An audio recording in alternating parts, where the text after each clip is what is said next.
My name is Mo Green, and my business is Mo's Parlor. I make props for music videos and film and cosplayers. The Imagination Creation Station is my tagline, so kind of whatever you think of, I know I can build it. Cosplay is short for costume play. Is like when people dress up to go to conventions or just for like Halloween or Renaissance fairs, they're in cosplay. Cosplay means to me a form of escapism. You know, it's so tense, just like living sometimes, you know, and being able to cosplay means you get to escape into another like fantasy. What I love about being in Bellingham is the community. The community keeps me here. Everyone's really supportive and, you know, wants you to succeed. I really feel that the community has cradled me, especially being a BIPOC artist, and shown that they want me here, and that means the world to me. I've always been working, I've always been creating. You know, I used to make doll houses and sell those. I used to make paper airplanes when I was a kid and sell those to the boys. Halloween was always one of my favorite holidays. Me and my mom would dress up as cats all the time. I have a lot of friends down in Texas that also do cosplay work, and I had admired their work for quite a while. And then in 2016 is when I started my business. It was honestly directly after the presidential election. During that time, I realized that I was doing something to try and fit into a box that I actually really didn't care what the box was. And after the election happened, there was a rampant increase in just racism and things like that. And so I couldn't go places by myself for a couple of years. I was getting like harassed at gas stations and at restaurants and things like that. And this gave me a way to pour my energy into something productive and creative that wasn't like being in this reality. And I found that a lot of other people really needed that escapism as well. So I was able to provide that, and it felt really empowering to be able to take that power back and to not feel fear, but to be like, I'm doing something that I love that actually makes a difference. And so I wanted to pour my heart into that. I got further into being a foamsmith. I realized that it's the representation. There aren't too many Black foamsmiths like that are doing cosplay stuff like in my area. And so I find that over the last, almost 8 years that I've been doing this, I've inspired a lot of other BIPOC people to dive in and start doing cosplay work, and that's been really wonderful.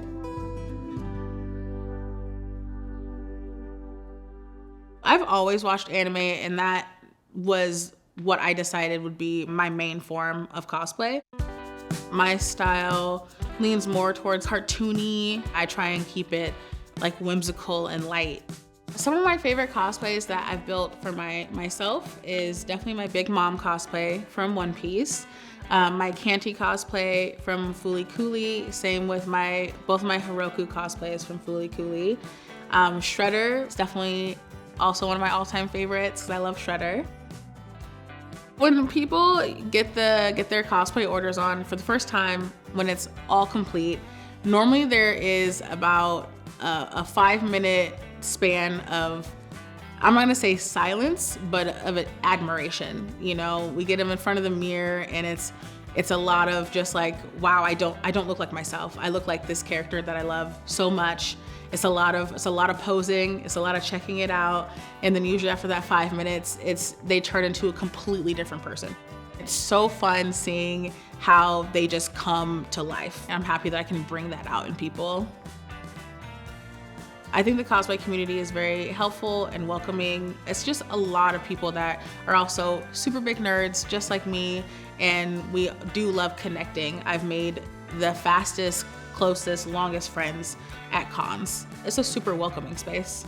There are so many fandoms besides anime. There's, you know, Star Wars, Star Trek, Marvel, all that stuff, etc. So whatever fandom you're in, there's a con for you. And if you want to start building stuff, just do it. There's no wrong way to get to an end goal. That's why I love doing what I do, because there's a million different ways to build the same thing, and seeing everyone's creativity getting there is part of the process. So like, don't be afraid of little imperfections. Everyone's gonna welcome you as soon as you get to the convention and be stoked to see you.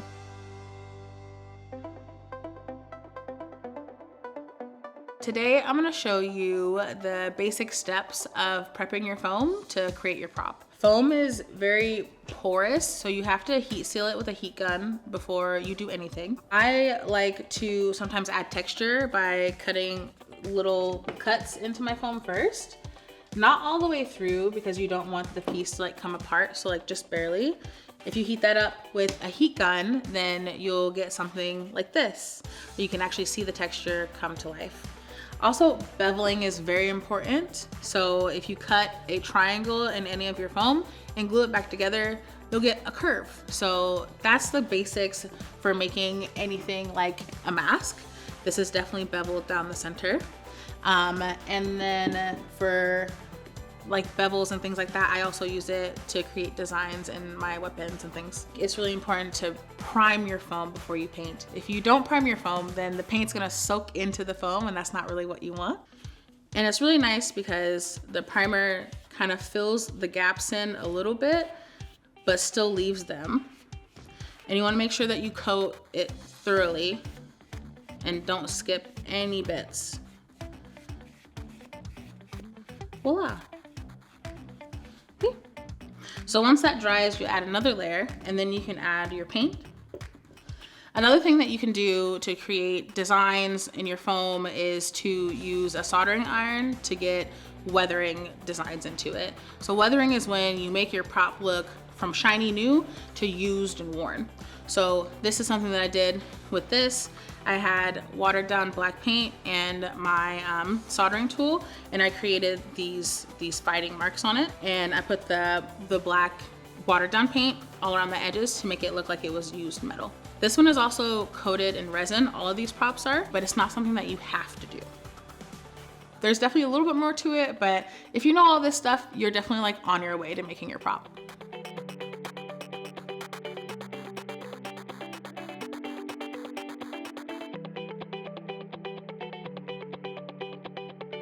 Made There was made possible in part with the support of Visit Bellingham, Whatcom County.